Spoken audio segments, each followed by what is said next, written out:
This is Whitley Strieber, and this is Dreamland. You have reached the edge of the world, and this week on Dreamland, Linda Moulton Howe is back with us again to talk about an incredible UFO incident in Kitchener, Ontario, and how it relates to an equally extraordinary incident in 2008 in Stevensville, Texas.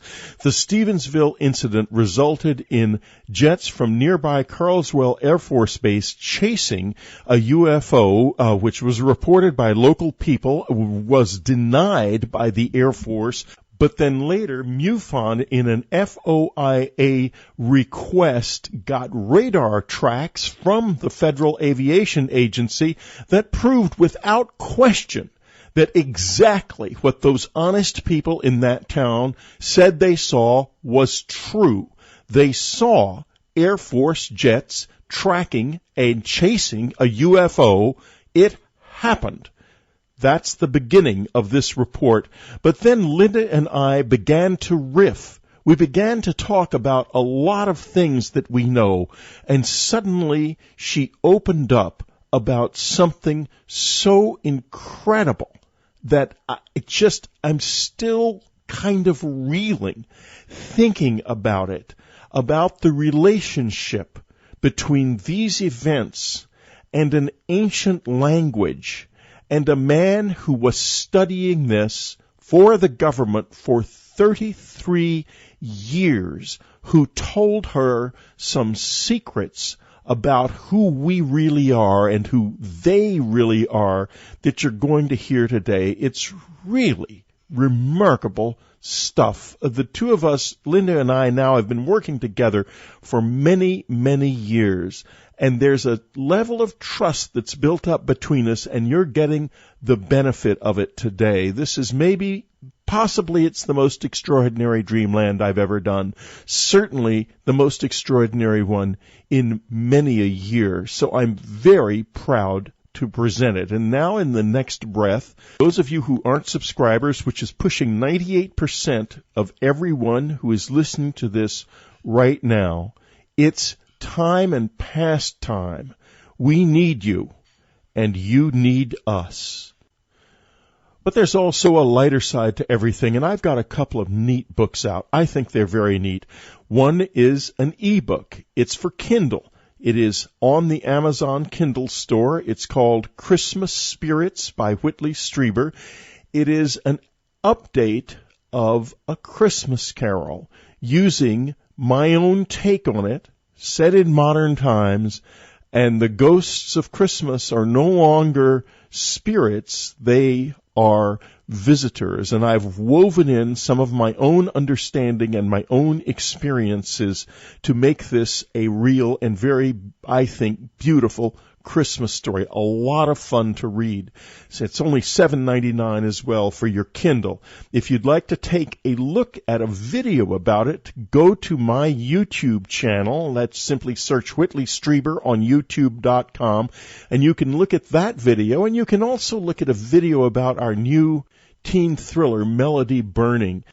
Believe me, this story is going to give your teenager some real thrills, and frankly, I think you'll enjoy reading it just as much as I enjoyed writing it, based on a perfectly wonderful idea by my resident creative genius, Anne Strieber. So take a look at both of them. Why not? And on January the 5th, Solving the Communion Enigma, the next step in our incredible journey toward a higher level of human experience that will unfold. Just as these times become darker and darker, there will be a light shining in the middle of all of this darkness. It will not be the great passive, indifferent mass of people all around you. It will be you, those who are not passive, those who stand up, who care, and who understand the true potential of the human being. So come with me and Linda right now on a journey that you will never forget, that certainly neither of us will ever forget.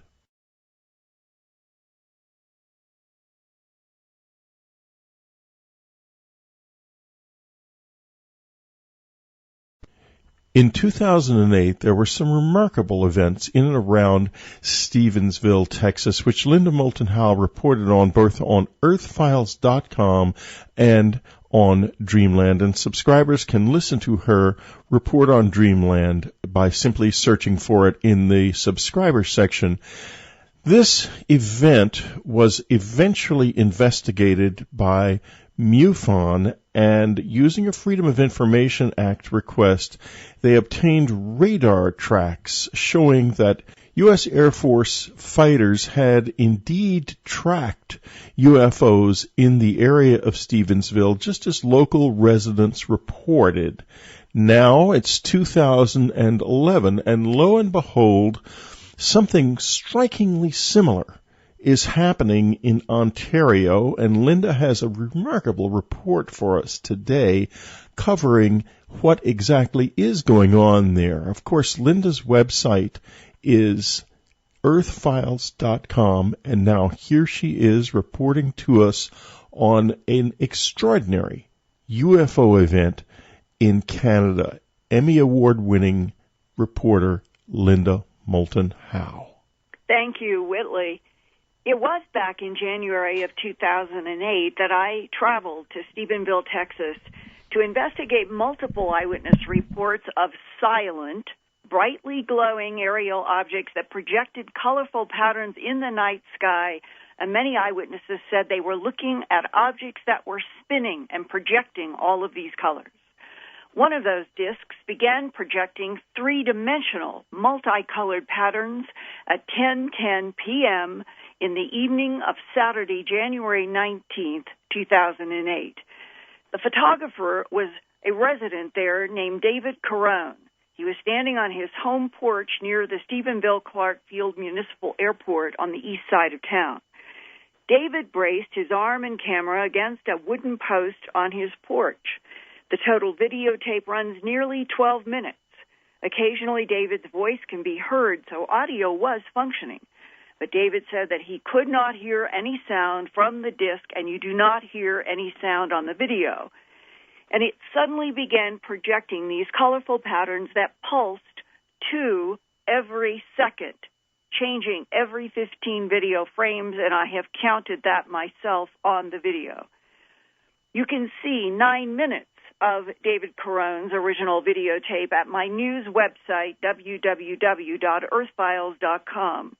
I have a hot link to that video and to dozens of other similar aerial images that I have received since January 2008 from Oswego, Illinois, Kokomo, Indiana, Reno, Nevada, Empire, Ohio, Elmwood and Plum City, Wisconsin, Beaver Creek, Oregon, Freiburg, Maine, and now Kitchener, Ontario, Canada.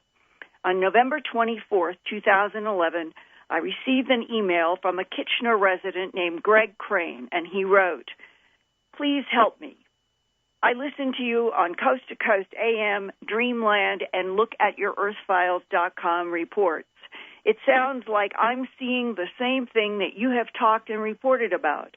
I have many pictures of this, about 800 of them taken with a Kodak digital camera mounted to a telescope on a tripod.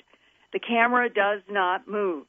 There are 3 UFOs or whatever they are. They are not out every night, but a few days a week. I do know these are not twinkling stars. I have tried different shutter speeds with my camera on a tripod, and the colorful object moves a lot. This picture," and he had a number with it, and I have it at earthfiles.com so you can see all of this.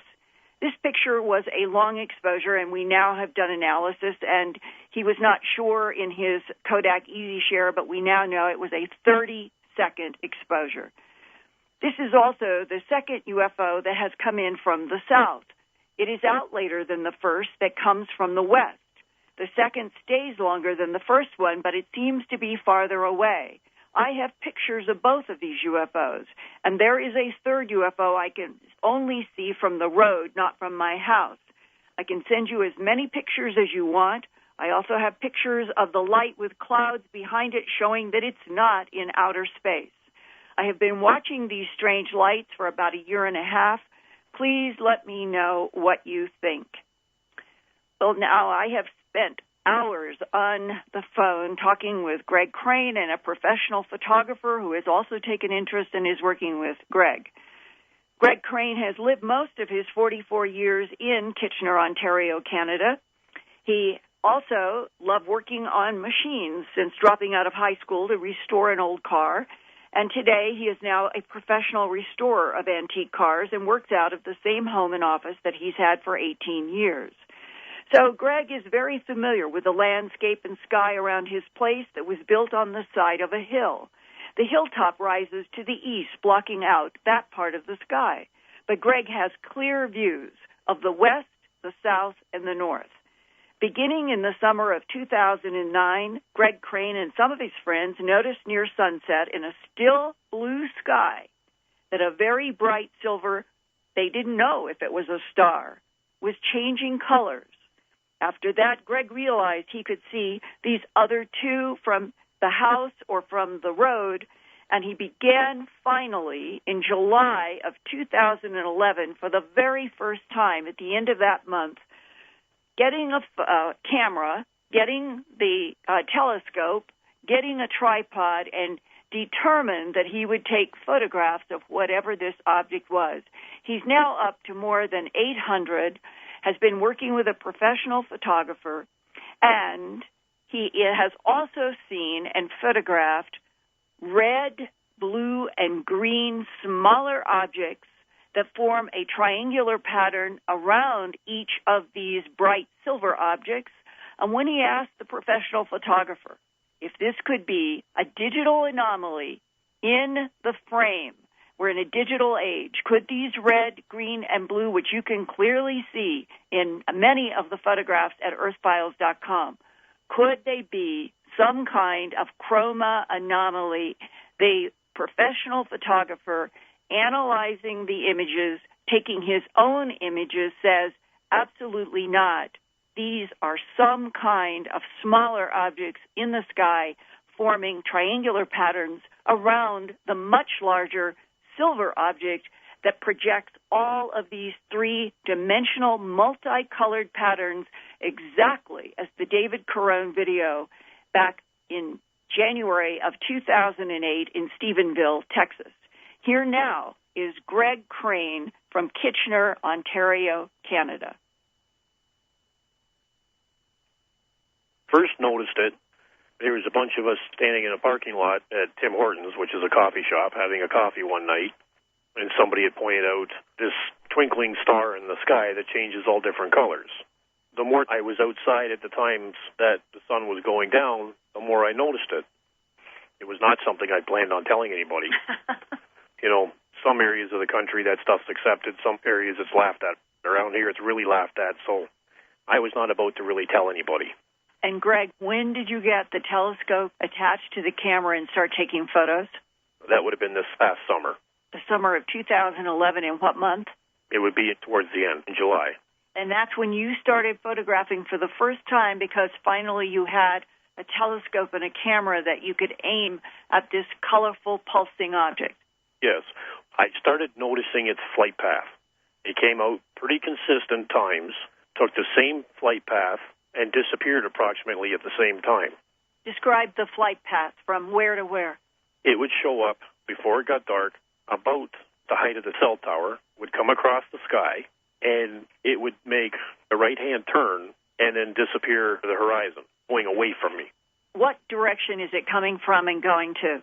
It's coming from the setting sun. So it's coming from the west? Yes. The sun has gone down, but it's still light. It goes across the setting sun, stops, and then takes a right-hand turn and proceeds to go away. The other one, which is about 33 degrees from it, it comes out and it would stay stationary. It would appear and then it would go away. It would disappear, like it was just going farther away. Did it pop in and out or fade in and out? It would just get smaller until it disappeared. Now, there's also a third one that makes a complete triangle. The third one, though, unless I drive somewhere, I can't see it because I have buildings and trees and stuff that block the view of it. Do you mean that you have seen the bright silver lights form a triangular pattern in addition to the small red, blue, and green objects that form triangular patterns? Yes. But the third one I don't have any pictures of because the only time I can see it is if I'm driving. I live on a bit of a hill, not quite to the top of the hill. So I have to be on the other side of the hill to see the third one. Many times on my way home I've seen it. There's times that I've seen the one that's by the cell tower and not the other one. There's times I've seen the other one and not the one by the cell tower. Majority of the time, they're out at the same time, but not always. The one I've seen the most often, the month of November, is the one that's over the highway. And you think that's to your south? Yeah. And the other object comes in from the west, and the third object is behind the hill. Is there any difference in the behavior with the colors between the one that comes in from the west and the one that is to your south? No, if I take pictures of them, they're exactly the same. They have the dots, they have the same erratic movements, the same shapes. Once I take the pictures, I can't even really tell which pictures are from which one. And the erratic movement, your camera and telescope are locked off on a tripod, is that correct? Yes. So when you do a time lapse, for example, the two longest exposures, and one looks like a bunch of yarn, there is so much movement in that frame. Your camera was locked off, and whatever that object was doing was making all of those colorful lines in that shutter speed. Yes. Now, if you blow that picture up to the original 100%, you'll see stars and stuff in the background. And if it was the camera moving or the telescope moving, anything in the background would have the same erratic movement. And the stuff in the background doesn't have that. What did you see with your naked eye when you were taking those two long exposure photos? What shows up on the screen of the camera is just the flashing dot moving around. Every time I'll take a couple of pictures, and then I got to stop and then readjust the telescope because it goes out of view of the telescope. It's moving that much? Yes. Like I would say about every 3 or 4 pictures. The reason I took one group of pictures, one right after another, was I wanted to see if I could capture any kind of consistent movement. I took those pictures one right after another, and by then it was off the telescope. I had to stop and then readjust the telescope again. To the naked eye through the telescope, those dots are flashing on and off hundreds of times a second. So I think that's why the camera caught them still. Like when I took the picture, I moved the camera. The light that's in the sky, the UFO, it's on all the time. So that light got distorted when the camera wiggled, but the red and the green and blue dots, they're flashing on and off. So I think that's how come they came through the camera not distorted, and then the one in the sky came through distorted. Because if you play the videos and you shut the video on and off, you'll see the dots flashing, like moving in and out of the object. What was the very first thing that you saw when you looked through the telescope and the camera? A round object, star-like, changing multiple colors. And it was hard to keep it centered of the telescope because it was moving. In the daytime, it looks like a silver star, long before any other stars. It's silver-looking, and it's much bigger, and this is out an hour before any of the other stars. Were you seeing lights projected at any time away from the round object? Not the first pictures. Later on, the more time I spent watching it and taking pictures, then I would see lights coming in and out of it, especially the red dot, because the red shows up against the sky better. What is your own intuitive sense of what the red, green, and blue dots are? I personally think once I had noticed them in the film, I started to focus with the telescope more around the object, and hundreds of times a second you could see these little flashes of light, which were the little dots. My personal feeling is I think they're either gathering some kind of information, like how we send a probe to Mars. Those are the probes that are going out, maybe taking samples of the atmosphere, maybe taking pictures. I think they're doing whatever work that object is doing. The last time I was taking pictures of it, I had the telescope set up outside and hooking the camera to the telescope, and I was doing all that in the daylight. It's easier to do it during the day than it is at night. And I noticed it came out. And this was at 5 o'clock in the afternoon. And my neighbor came over, and he was talking to me. What are you doing? And I said, just taking pictures of stars. He looked over at it. He goes, what the hell is that? And I said, it's a star. He said, that's no star. It's broad daylight. That was the last set of pictures I took, which would be November 25th was the last time I took pictures. The one photo I sent you, if you blow it up, it does resemble your stereotypical UFO. This shows like a horseshoe. After the horseshoe, it comes back down. You see it has a red and yellow flash of light, and then it starts going off on its own. At the end of the trail, to me, looks like your typical UFO, saucer-shaped with a dome on top. The other thing, it's below high cloud. The low rainy cloud, it's above it, but it's below the high cloud. So you would estimate how high this silver object is? What high cloud is in the atmosphere, I would say about what the height of it is. It's not out in space. You are seeing a light that appears to be flashing colors. You're not seeing what we see in the photos that look like the traces of symbols. No, that only shows up on film. It does not look like that when I'm looking. It's just a dot that's flashing all different colors and moving around.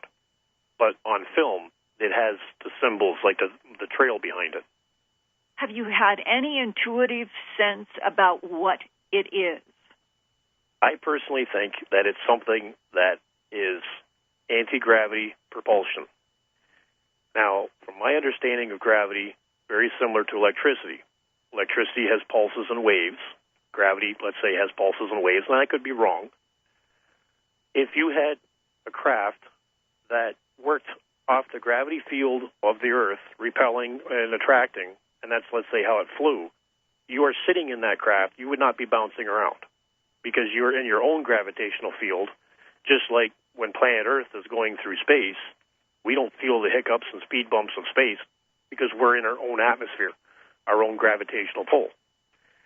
If this is the same thing, and for it to stay somewhat stationary, like to hover, it basically is riding the gravitational waves of the Earth. And when it goes to accelerate or take off, it either attracts or repels the gravity of Earth. Do you think these are non-human technologies? My gut feeling is I do think they're alien. Why? Well, especially with the erratic movements, if there's something human inside it, I don't think any human would survive that kind of erratic movements. They could be unmanned drones. That's a possibility. But I do think that we are being observed and visited. If you take a look at any ancient cultures and ancient history, it seems like there was an alien interference. And my opinion is, whichever happened thousands of years ago, it's like, okay, you guys can look after yourself, but we're coming back. And we want to see what mess you made. And I pretty much think that we made a pretty good mess. So they're watching, making a plan, getting ready to come back. And what happens when they come back? No idea. And what do you suppose these projected three-dimensional multicolored symbols are doing? What is the purpose? Trying to communicate. With whom? With us, or maybe even with each other. Maybe they're not trying to communicate with us. Maybe they're trying to communicate to something that's, sitting on Mars looking down at us. If they have the technology for interstellar travel, if they have the technology to do pretty much anything that we would like to do, can't, then you'd think that they would have the technology to be able to translate English or any language and communicate somehow. How can you not want to know, not that you can do anything about it. I mean, if I found out tomorrow that, it's either man-made or alien, it's not like I can do anything about it. How can you not want to know? Exactly. Like, how could you just walk away and go, yeah, we're being watched by aliens. Well, look at that, they're shooting at each other. Oh, look at that. Oh, well, geez, they're coming. you know what I mean? Like, right. How can you ignore it? And Whitley, I thought until recently that the January 2008 Stephenville multiple-colored aerial objects that projected 3D patterns and symbols there were the first in history. But on December 12th, I received an email following up the Earth Files reports I have been doing about Kitchener from Australian scientist Horace Drew. And he sent me a cover of a 1982 book by Quentin Fogarty. It was published in England. And right in the top of the book that is entitled, Let's Hope They're Friendly, the remarkable story behind the world's first verified film encounter with an unidentified flying object, and that is a reference to the 1978 Christchurch, New Zealand crew out of ABC in Sydney, and they were up in the air, and they were working on a documentary, not about UFOs, when this huge bright light showed up outside of the window, and they ran videotape on it as a TV crew, and it made all of the networks around the world back in 1978. And I had forgotten that one of the other objects that were on the videotape from 1978, this was magnetic film videotape running at 30 frames a second, is a bright banana yellow. It looks like a symbol, a 3D colored symbol in the sky. And I was grateful to receive this from Dr. Horace Drew, because we lose track, we forget what has been seen in the skies of this planet, videotaped and photographed over this case 78 years ago is nearly 35 years ago. And here we are today with multiple colored three-dimensional patterns that look like the 1978, look like the 2008 over Stephenville, Texas, and now here is the repetition, something in the sky coming in multiples so consistently for at least 3 to 4 years that now this antique car restorer, who knows literally nothing about UFOs, or did not until this started showing up, and then he started talking to people. Now he's got a professional photographer who has gotten an extraordinary photo that I will have in part 3 at Earth Files, and you will hear his comments and see from a man who has a $12,000 camera, lens, and tripod, who says that the photograph that he took independently from Greg Crane absolutely baffles him. And the whole thing baffles me, and Greg Crane's very intelligent question. Why do we ignore it? Yes. I mean, here we are, Linda.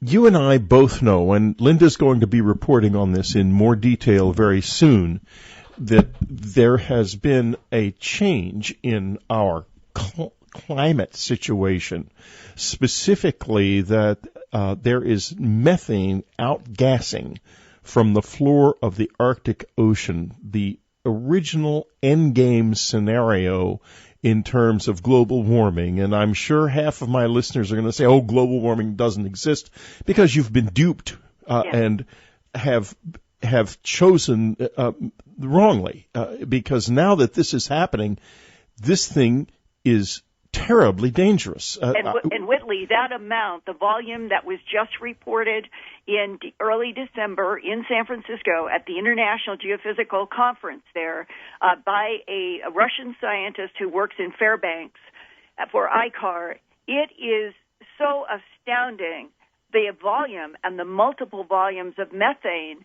that everybody that I have talked to so far, and I'm waiting to do an interview with somebody who speaks English, that it is of a volume that has shocked every scientist who was present at the IGU. And you won't hear a thing about it on the American media. You have to dig into British media to find anything about it at the moment. Maybe they'll pick up on it at some point. But my point is this. We are reaching a time of great change when mankind is going to be challenged as never before. And I think somebody else has known this for a long time. And I think that manifestations like this represent knowledge being thrown at us willy-nilly, and we are simply unwilling to look. What in the world is the matter with the scientific community? Are they under some kind of esoteric spell? What prevents them from going out and picking up the knowledge that has literally been dropped into our laps for 40, 50 years or longer by the UFO phenomenon, the close encounter phenomenon? If they just would go and examine people who have implants, they would certainly learn something useful that might even eventually help us get into contact with whatever is here and learn from it whatever it has to teach us. What have we got to lose? Right now, it seems like we're going to lose everything. Our biggest loss is that we are living in a government and on a planet that has chosen policies of denial for 60 years about what they do know, that non-human, interplanetary, celestial, these are their words from our own FDR, Truman, Eisenhower government documents that have been leaked. They've known this since World War II. And the fact that we are living in a country that now is drowning in lies from the superficial to the profound, and that why this country is so sick relates, I personally think, right back to trying to force an Alice in Wonderland blinders on an entire nation, on an entire world, that which exists, other life in the universe, intelligent life that interacts with planet Earth, is not here, is not real, while they have been back engineering technology from that phenomena for their own power and their own greed. And I don't know what it's going to take, Whitley, to stop it. But Greg in Ontario is one of the few humans who persisted, was stubborn enough to say, I want to know what this is. You know, I have to ask myself a question. I have been listening to the reports of the Arab Spring and watching the demonstrations all over the world, looking at the cover of Time magazine with the protester as the man of the year. And I'm an American. I'm not a protester by nature. But I have to tell you, Linda, we have been so ill-used on so many, many different levels that I'm wondering if it isn't going to take the American people walking into places like the CIA and just blowing open the damn safes. What else can we do? And I'll tell you this right now. They bitch and moan about the Syrians they're killing their people because they'll do it too. Believe me. They'll do it too. If the American people walk into the wrong door, the machine guns will start. Yes, you're talking about a second civil war in the United States of America, and I think it is very intriguing that many people in the human abduction syndrome have always described being on some kind of a craft, being shown three-dimensional holographic scenes or images, and one of them has to do with some kind of civil war in the United States. Well, you know, I've seen that. And, you know, I don't know if you have. You had one vision long ago that I always thought, it stayed with me from the day you told me back in 1990. Oh, goodness, it must have been earlier than that, in the late 80s. At my cabin in upstate New York, you told me about a vision of buildings in New York and glass falling. Yeah, and that was... It happened. Well, and it's interesting you bring this up, because when your book, Communion, came out, wasn't it in January of 1986? Yes. Okay, and it was August of 1985, and I was working on a project having to do with a chemistry series for PBS, and I was based in Washington and working with crews on the East Coast. Linda, just for the record, it was January of 1987 that my book came out. Okay, then it was August of 1986 that I went up to Accord, because I remember it was the August before Communion was released. Right, that's right. And I got that call from an abductee who is a mutual friend of ours who has never allowed his name to be out in the public. And he said that you were interested in talking with me about animal mutilations and that he was willing to get me up to Accord. And what happened was that I was working in New York. Well, it was Washington, and I was in New York and Washington and down the East Coast, and I had been working at the UN also in New York when one day in what would have been then the summer of '86, I was walking on the street going up to UNICEF. And so I'm not very far from the river or from UNICEF when all of a sudden something made me look straight up. It was one of those intuitive gut moments. And to my eyes, it looked like glass was coming straight down on the street, and I literally ran off the sidewalk into the doorway of the building, waiting for the glass to fall. That's how real it was.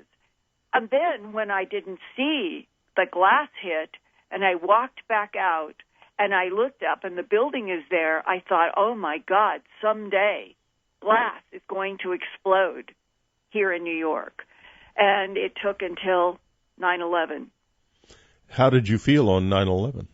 Oh, that was the most traumatic day for me at so many levels. I remember so clearly that I was getting dressed to go into Philly for a meeting. And I remember that I was pulling over a top and had my right arm in a sleeve the way you do on some things that fit tight over your neck. And then I remember now, as if it were just 1 second ago, that I had CNN. I always have CNN on, so I get news. And there was that voice that came in saying, there is a report that a small plane has crashed into one of the World Trade Towers. And that was the very first report on CNN. It wasn't about any kind of an airliner. It was about a small airplane. Yeah, I remember the same report, yes. And I froze. My arm is up in the sleeve. My ear and my brain is hearing this voice. This is the very first sentence that I'm hearing on September 11th, that somewhere it was that 8:13 or 8:10 or whenever that began, the story began.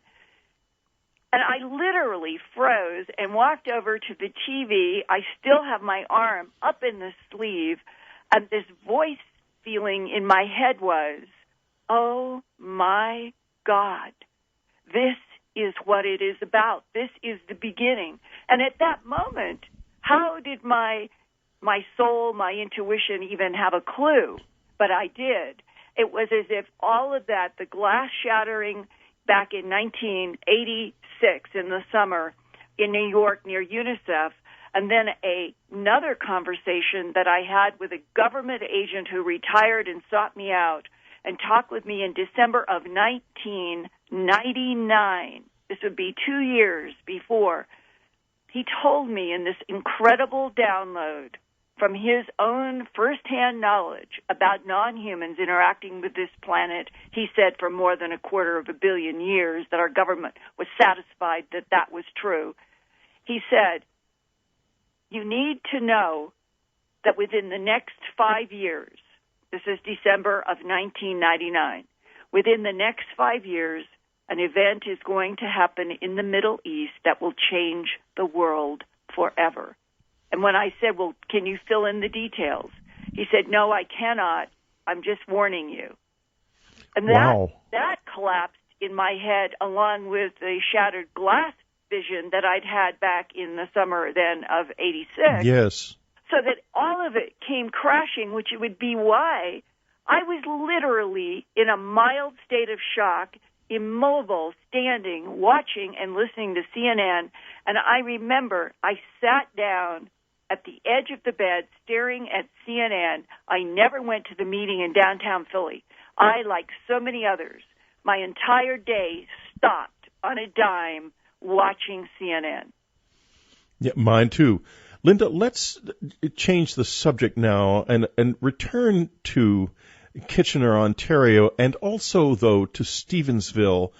And I want to ask you your sense of what these things are, because these objects obviously are extremely beautiful and very strange. Do you have any sense, and looking into your own intuitive abilities, which are, as the reason I brought this up, by the way, the whole thing about 911, folks, to let you know that Linda's more than a reporter. I mean, there's something very extraordinary going on here at a lot of different levels. But what is your intuitive sense about what this might be about? Well, I'll tell you that when I went to Stephenville and one of the people that I was to meet was the businessman, Mr. Allen. And he is the guy who had been up on top of one of the hills near Stephenville and saw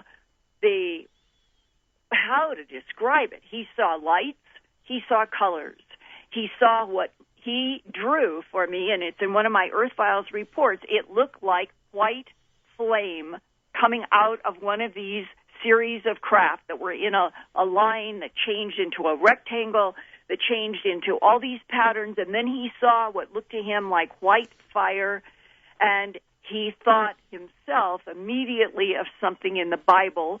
He thought to himself, my God, it's the end of time. This is the apocalypse. All of this happened to him back in January of 2008.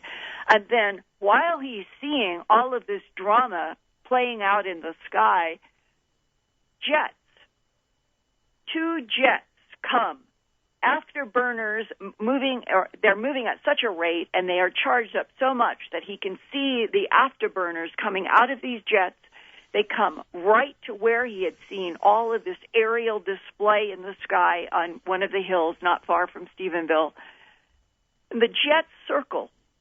And he said, whatever this thing was, it had, as you and I and so many people have heard thousands of times, the whole thing popped out like it didn't exist, and the jets are there, and then it popped back in, going at an accelerated rate, as if playing with the jets, and that whatever these objects were, he said, Linda, this was not acceleration as we know a jet that goes, or a car that goes from 0 to 60. The jets are trying to turn on a dime, and they can't.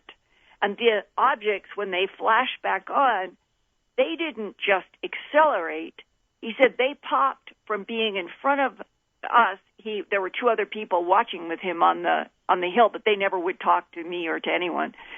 And he said it looked as if the multiple colored objects out in front of him stepped from in front of the hill to the horizon, miles away in a fraction of a second, leaving the jets in their wake. And we've heard that kind of description.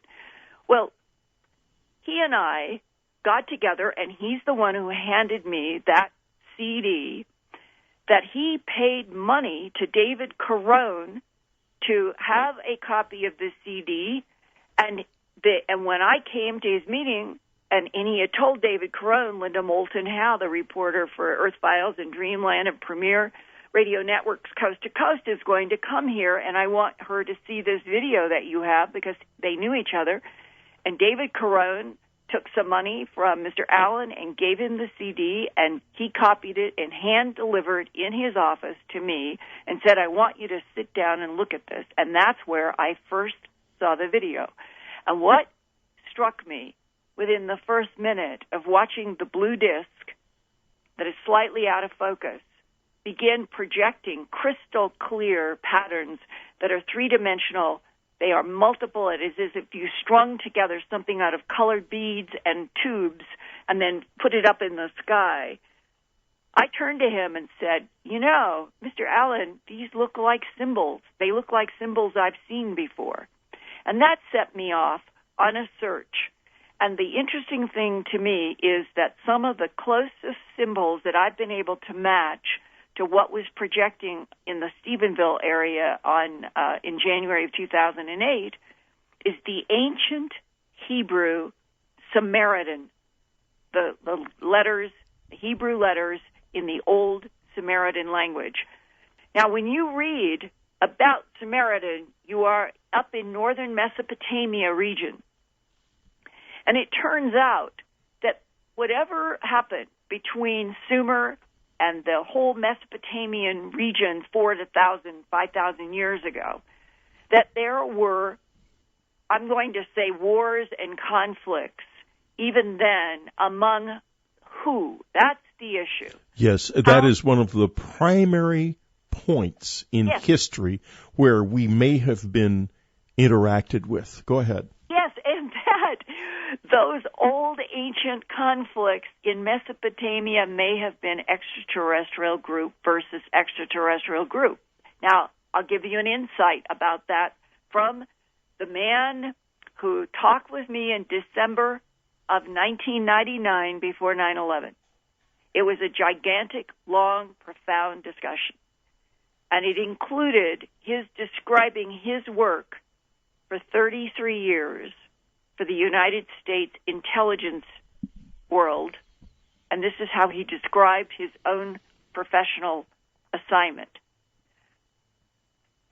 to monitor and research the geopolitical, territorial conflict of 3 extraterrestrial biological entity groups on this planet.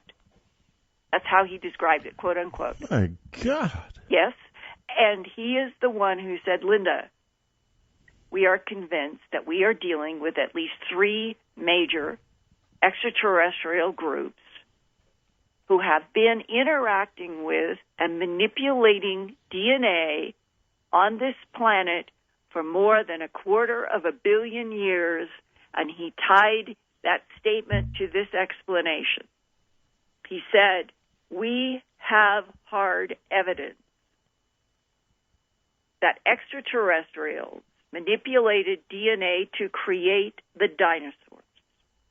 And I remember saying to him, oh my God, that's 65, 70, it's 150 million years ago when they were created. No, it's 200. 265 or 70 million years ago, or some people will say 241 million years.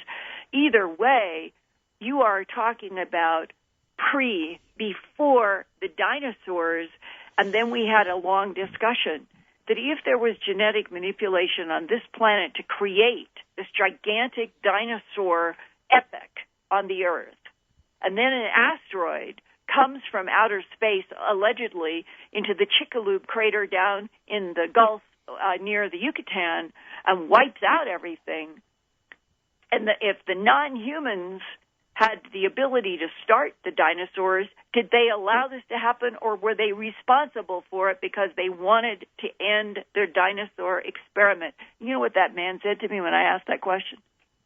He said, that's one of the questions I've been trying to answer. Well, you know, when I wrote The Secret School, my book, The Secret School, I remembered things that I've never been able to prove.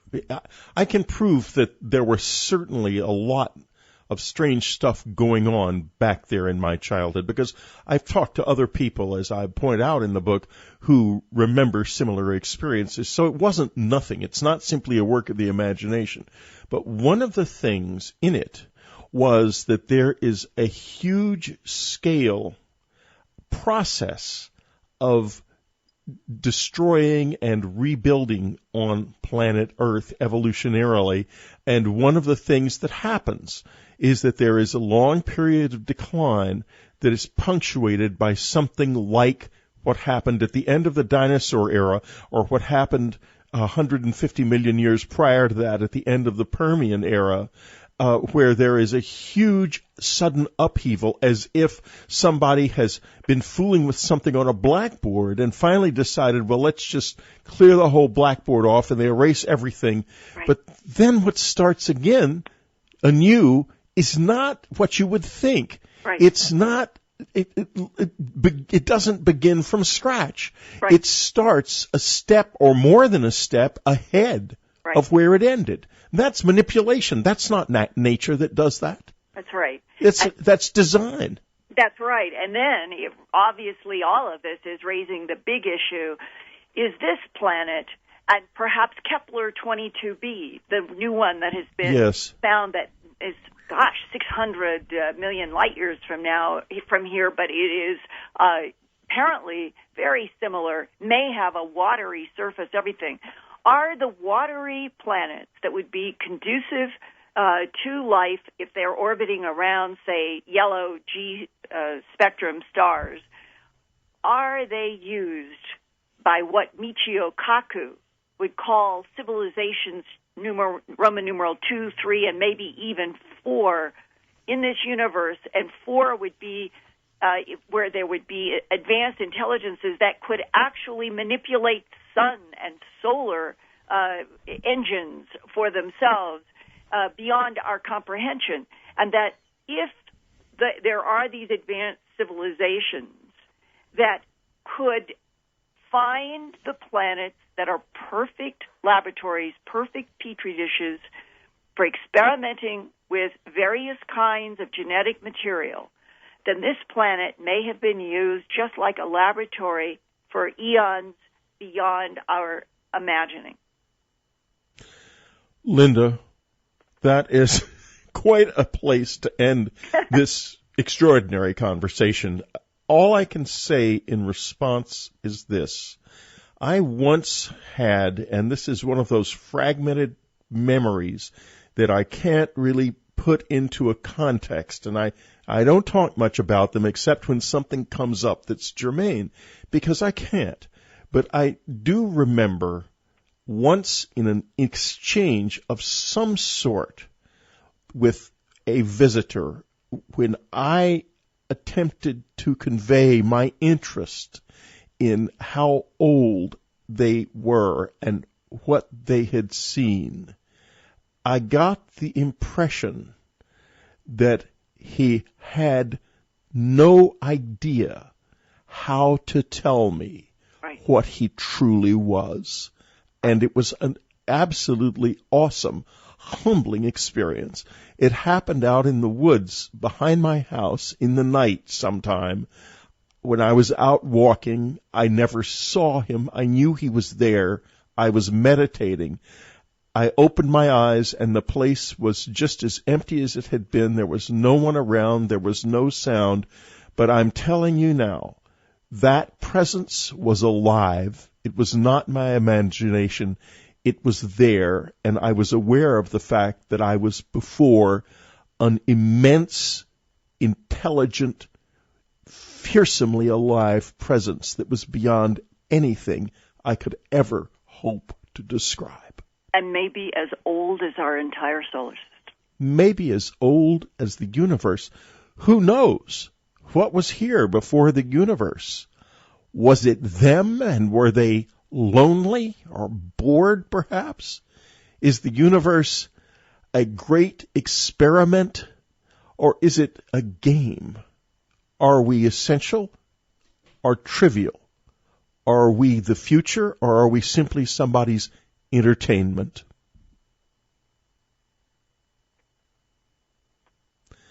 I wish we knew. I wish we knew too, because whatever happens to us matters to us. Entertainment or not, whatever we are, we matter to ourselves. And that's where I came out after those nights in the woods. I don't care in the end about anything except us. And when I hold my grandson in my arms and I look to the future in my mind and in my heart, I used to look to it with such hope and such joy. Now, when I look to it, I see a darkness waiting there for him, and I see the cause of it. And I feel such anger toward those who have lied and those who have believed the lies, and the strange death wish that propels us all toward a dreadful destiny. And that's why I feel that we must ally ourselves with the divine field. I think there is a divine field. I do too. I don't pretend to completely understand the relationship between the divine field and the matter worlds, but I know that that divine field is there. It has been in my life from beginning to now, and it is an ally to living life. And there is something, Whitley, I am convinced, that is an enemy of living life. I do too. I think so too. You know, I used to spend a lot of time having a conversation about that with Shirley MacLaine. Ann and Shirley and I used to sit out on the deck at a restaurant up on the Pacific Coast Highway and talk about that dark force and how it seems to resent the presence of the light that has come into it.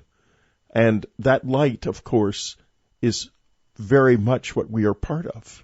But the divine field may be something completely and totally separate, the alpha to the omega, no entropy, no destruction, no war, and that somehow the matter worlds are playing some kind of a relationship to the divine field that we don't fully understand. We intuit every once in a while that the divine field is there, and it is our ally. And while we are in these matter worlds with souls and spirits, for some reason we are called upon to discern something positive from something negative, and you've got to be clear on which side that you are on. You have to be, and Yes. you cannot be passive. To be passive is to be captured by the dark side, and that's what happens to the great majority of people. Not you, listeners. You wouldn't be here if you were passive. Believe me, it takes work to find this. That's right. That's right. And so, on that note, I'm gonna say, the dark side has its role and its place in the world, but not here. That's right. This place is about the light. Yes. Thank you very much. Thank you. You've been listening to Dreamland. Be sure to tune in again next week. Dreamland is brought to you by UnknownCountry.com and our family of subscribers. Our news editor is Ann Strieber. Our science reporter is Linda Moulton Howe. Our webmaster is Daniel Stiegel. And I'm your Dreamland announcer, Brian Arnold. Thanks for listening. We'll be back next week.